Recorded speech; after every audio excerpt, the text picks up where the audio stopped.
তথ্য ও সম্প্রচার মন্ত্রণালয়ের উপদেষ্টা মাহফুজ আলমকে লক্ষ্য করে বোতল নিক্ষেপের ঘটনায় তীব্র প্রতিক্রিয়া জানিয়েছেন জাতীয় নাগরিক পার্টির দক্ষিণাঞ্চলের মুখ্য সংগঠক হাসনাত আব্দুল্লাহ।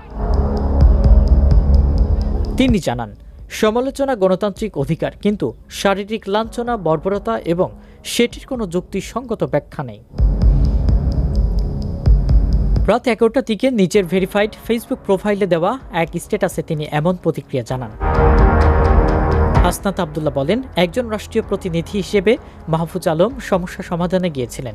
তাকে শারীরিকভাবে লাঞ্ছিত করা কোনোভাবেই প্রত্যাশিত নয়। একথা স্পষ্টভাবে মনে রাখা প্রয়োজন।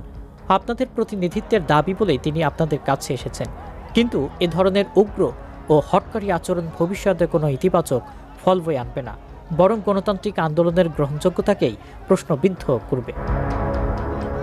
তিনি বলেন, মাহফুজ আলম আইনি পথে হাঁটবে কি না জানি না, তবে আন্দোলনের নেতৃত্বের উচিত প্রকাশ্যে দুঃখ প্রকাশ করা এবং ভবিষ্যতে এমন ন্যাক্কারজনক আচরণ পুনরাবৃত্তি না হওয়ার নিশ্চয়তা দেওয়া।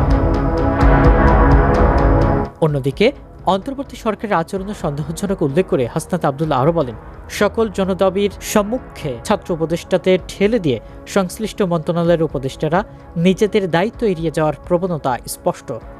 জগন্নাথ বিশ্ববিদ্যালয়ের শিক্ষার্থীদের বারবার আশ্বাস দেওয়া হলেও সেটির বিষয়ে কেন এখনও যথাযথ পদক্ষেপ নেওয়া হয়নি, সেটিও এই অন্তর্বর্তীকালীন সরকারকে স্পষ্ট করতে হবে। Ibrahim, universal BD.